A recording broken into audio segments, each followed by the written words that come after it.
Well, in my entire 40 years of existence living in Wisconsin, I've fished a lot of different bodies of water for walleyes, never the Petenwell flowage. And we're here. And I got two guys that know it well, have done really well here in the past. Thomas Droste guides here. Met him, he actually helps run the NWTs throughout the summer. And then my buddy Dylan Peotter here. He did okay in an AIM tournament on this system a couple of years ago, didn't you? Yeah, we won that one. Well, that's pretty good, I'd say. Yep. You know what, it's late fall, but we have no wind, so what does that mean we can do very easily, guys? Look for them and see them. Look for them and see them. So follow us, we're gonna go out on Petenwell flowage, hopefully catch some of those big walleyes and show you the next bite.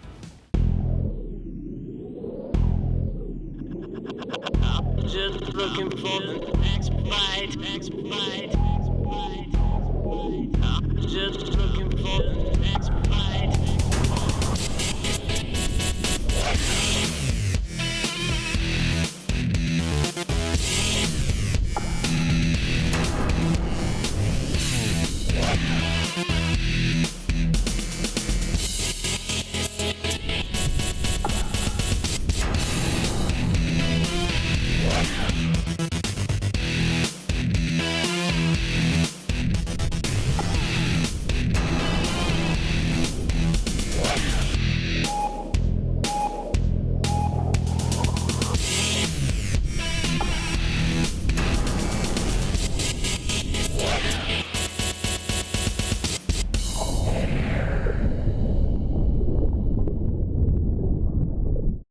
Lake Petenwell is a very interesting fishery because it's a man-made lake.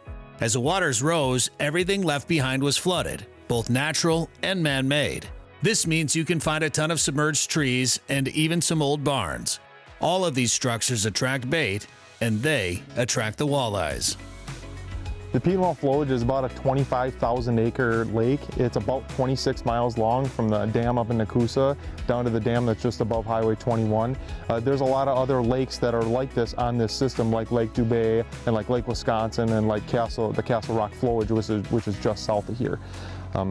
They use these lakes as a flood control for the rest of the Wisconsin River, which feeds into the Mississippi River down by Prairie du Chien. Without having this dam and these lakes like this here and their ability to draw them down 4, 5, 6 feet every spring, it would do a lot of damage down in, like, say, Portage and down in Wisconsin Dells. Like, that dam probably wouldn't even exist without this lake being here. Oh, that's a good one. Isn't that? Oh, that's a good one. Look at that thing. Good one. This thing has stayed straight down. Come on, girl. Oh, there's this thing. That's gonna be a good one. Oh, look at that thing. Oh, nice. Look at that thing. You don't help it. You gotta be kidding me. This is unreal. Just amazing. Look at all the fish in this system like that. It's crazy. I mean, you'd think we were on Green Bay. Yeah, no kidding. We're not. Look at how thick that is.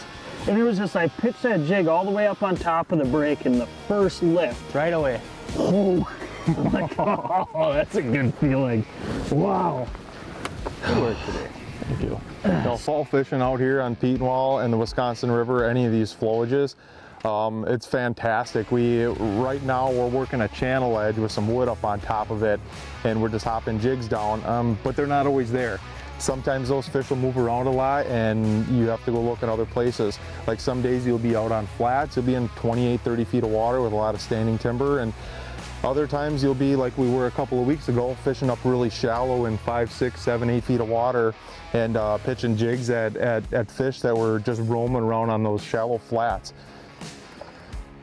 A lot of times when you get this in the fall is that water temperature really drops down. It gets into those low 50s and upper 40s. Those fish will move off of those shallow flats and you'll find them more relating to the channel edges and a little bit deeper structure. And that's where we're at here today.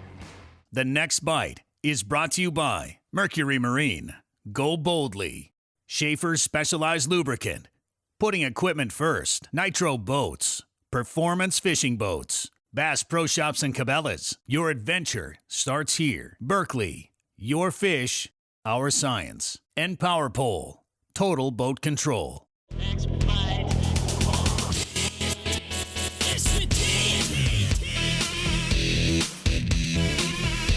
Closed captioning for the next bite is provided by Whitewater, built to brave the waves.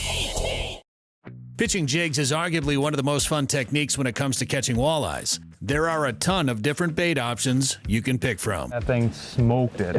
Well, you can tell where it's hooked, but it's like, it's kind of been maddening, hasn't it? Yes. I mean, we're watching Active Target, and there's just fish everywhere, and we keep changing up, changing tails, and then finally.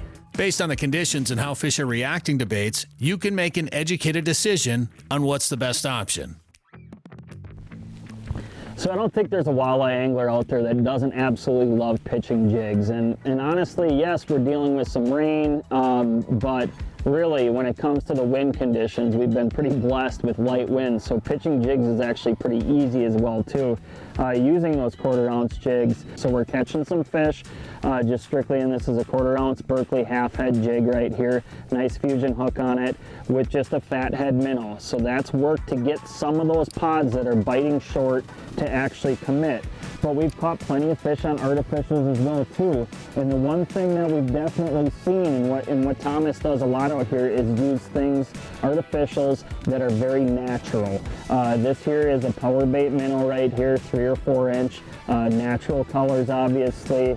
We've caught several fish on a 3-inch Berkley Gulp, which this tail here for pitching jigs is probably one of my all-time favorites. Smelt, emerald shiner, the real natural colors. And then the last tail that's a little bit different than just basically your split tails is a small swim bait, Berkley Ripple Shad. I think most of you have probably thrown this, throws out a lot of vibration. This water's a little bit dark, so scenarios that this bait's gonna work really well too. And it has worked over this past day for us. But keep that in mind when pitching jigs can put a lot of fish in the boat for you throughout the fall time frame.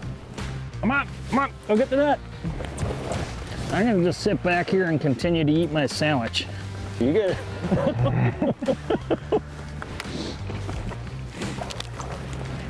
This side.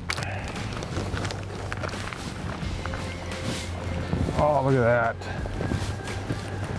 Nice work. Heck yeah. Smoked it. Another one that just smoked it. Was not shy about that at all. Sitting there watching them coming up. And finally got one to actually commit to that. Heck yeah. Nice fish.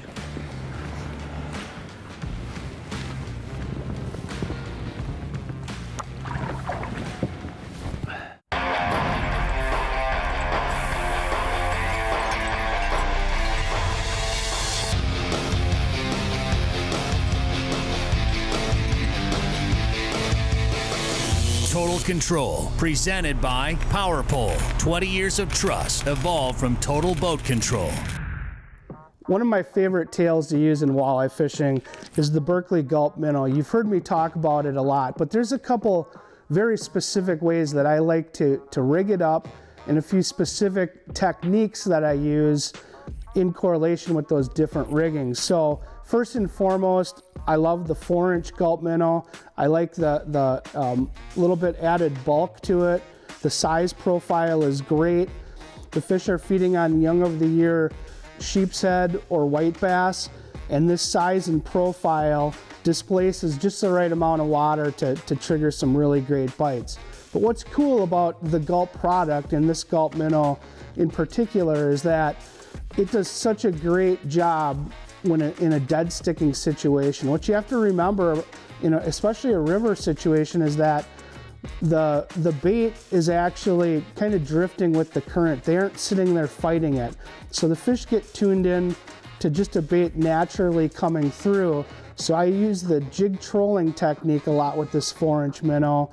And how I know it's super effective is that once I get that jig set, I actually can put the rod in the rod holder and incorporate a second rod into the deal, and that dead sticking jig gets a ton of bites. The one other way that I rig this up is I'll actually use a 3-inch minnow when I'm looking for just a little bit more bulk and maybe a little bit more action, and I'll just take that 3-inch minnow and I'll just thread on one more 3-inch minnow in a piggyback formation, And what that does is that once I thread that on, just like a live minnow, it gives it a little bit more action in the water, not a ton, but once again, it bulks it up to get that larger bait profile. So check out these setups the next time you go out walleye fishing.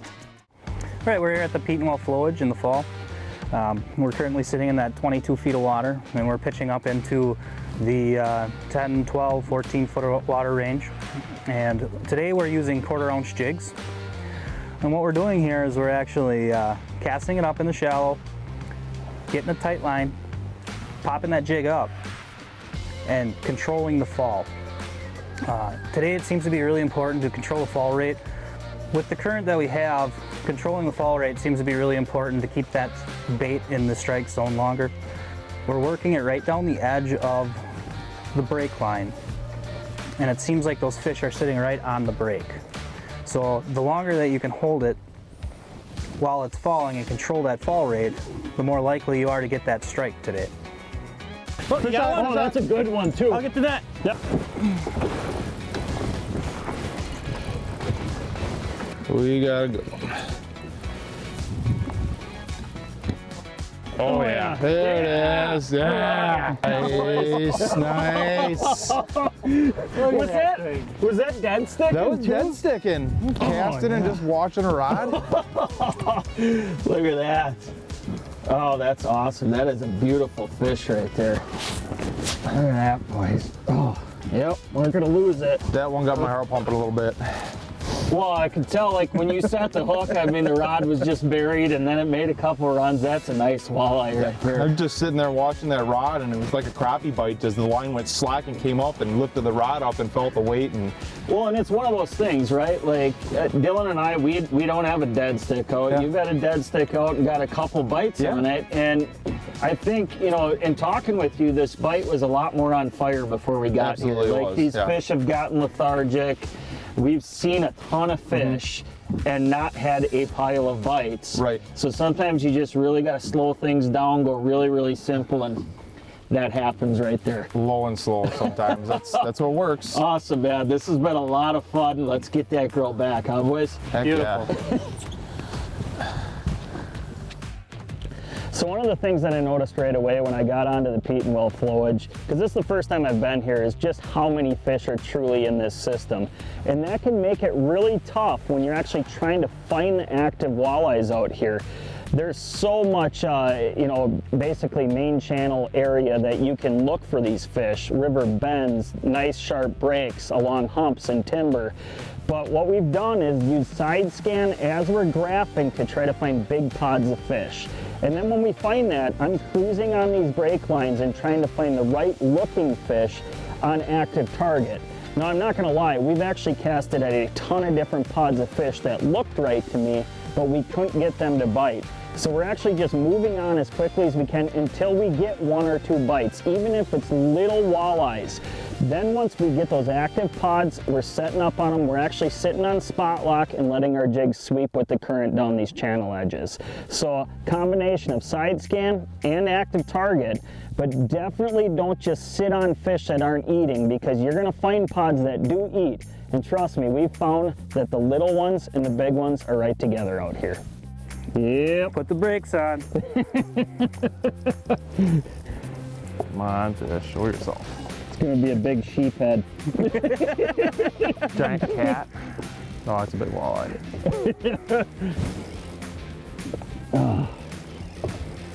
What do we got here? Look at that Oh, yeah!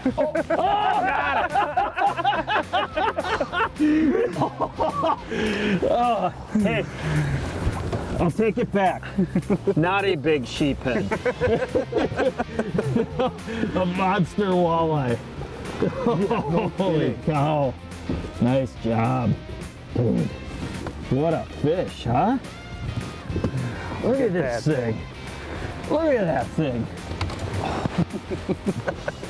You actually, like, you rocked the boat when you set the hook. Honestly, like, I just felt it before I heard you even say anything, but now I can see why. Yeah. Well, that thing was straight down too. It did not want to come up. Like, when you set the hook, I think we all knew it was a good one, but then when it got right under the boat, We knew it was really a good one. She wanted to go right back That to the is bottom. just a beast right there. Wow. Dude, so Nice much job, fun. buddy. So much Nice fun. job, man. Hey, how many boats are out here? Almost none? Yeah, like none. Okay, we'll stay out here for a while. There we go, girl. What a beast. Oh, yeah. The next bite is brought to you by Mercury Marine. Go boldly. Schaefer's Specialized Lubricant. Putting equipment first. Nitro Boats. Performance Fishing Boats. Bass Pro Shops and Cabela's. Your adventure starts here. Berkeley. Your fish, our science. Lowrance. The ultimate fishing system. And Power Pole. Total boat control.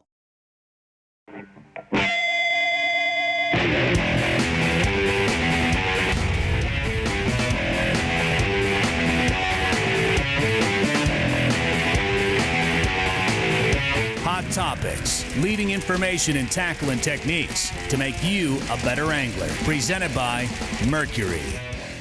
When it comes to maintaining these engines, especially at the end of the year, there's a lot of obvious ones that you start with. First is obviously your gear case. You don't want any water or anything going into a long-term storage, or especially in freezing temperatures like we have here in the north. And obviously the oil change. But to me, there's one that's often overlooked, and that would be your fuel filter. And now when it comes to the fuel filter, a lot of times, you know, you're gonna have your guys that run 100+ hours a year, use their boat a lot. And then you also have the guy that maybe only does 10 hours, and he might think, well, I didn't use it a lot this year. I probably don't need to change something like that. But what you don't want to have happen, especially with the guy that does 10 hours a year, that boat sits a long time, is you get condensation buildup, and this water eventually gets to that filter, and it has a protection on it when it senses water in there that it's going to put you into a reduced power or guardian mode, and it's going to be an inconvenience on the water. But that filter has done its job to make sure that water did not get to the engine, and obviously the contaminants as well. So this fuel filter is really important no matter if you're putting on 10 hours a year or if you're putting on 100+ hours a year. Changing that fuel filter at the end of the year is one of those safe protection plans that's also gonna, you know, maybe pull you away from having an inconvenience day on the water, but at the end of the day, it's gonna protect your engine for a lot more years to come. Slowing it down in colder water combined with subtle action baits is a huge key to catching walleyes in the fall. Often, you even have to go to a live bait technique just to get a bite. So I just want to cover real quickly the type of equipment that we're using here in pitching jigs for these Petenwell flowage walleyes. And it's going to be really similar to a lot of different situations where I'm pitching relatively light jigs. Using a medium length rod, this is a Johnny Morris Signature Series 6'8", medium extra fast action rod. And I really like, in a lot of scenarios, a medium extra fast just for the simple sake of having a really good backbone. So if you're pitching these jigs a distance and you get a bite way out on the end of your cast, you have a lot of hook setting power into your sweep to get that jig buried into the bony mouth of that walleye. Now line, once again, obviously always very important in any type of jigging scenario. This is one, especially with some of these fish being light biters, you're going to want to use some type of super line. This is a 10-pound fire line right here, crystal color. I've always been a fan of crystal. You know, they obviously have flame greens, things like that too. But then I have at the end of the super line, I have it just tied to 2 to 3 foot, 10-pound fluorocarbon leader. So very consistent setup that I would use in a lot of different jig pitching situations. Super line, rod with backbone that's highly sensitive. Set the hook as soon as you feel those ticks, and you're going to put a lot of walleyes in the boat when you're pitching jigs. Oh. Got one? Yeah, good one too. Oh, I watched you set the hook on that. Smoked it. Oh yeah, this is a good one, boys. Nice. Pop her out. Perfect. That thing just absolutely destroyed it. I'm not gonna lie, I wasn't really even paying too much attention. I was looking back at you, looking at your dead stick setup in the back of the boat, and I got it like halfway in and just like pop in the hold, and it was just like boom, right before it hit bottom. Look at that fish. What a beauty. That's nice. Oh man, I mean, we have worked for them. Yes. We have absolutely worked for them. Mm-hmm. I'm just happy you didn't miss this one. Oh my gosh. You have me nervous. Flowage, you know, first time I've ever been here. Appreciate you inviting me. We've had a heck of a time, and boy, it's fun catching walleyes this size no matter where you are. Heck yeah. Absolutely. Here you go, girl. Thank you. Oh yeah. Ready. Look at that. Nice job, Chase.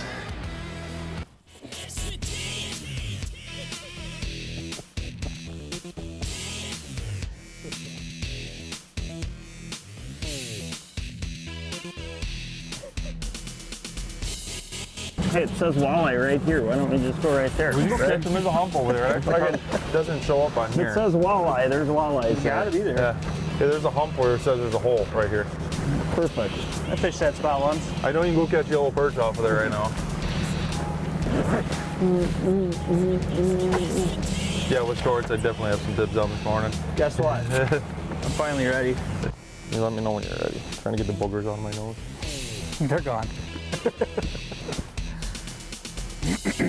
When jigging, fall rate can make a difference. Sometimes you want a real slow fall rate, and sometimes you want a fast fall rate. I feel like I did really good on the first one.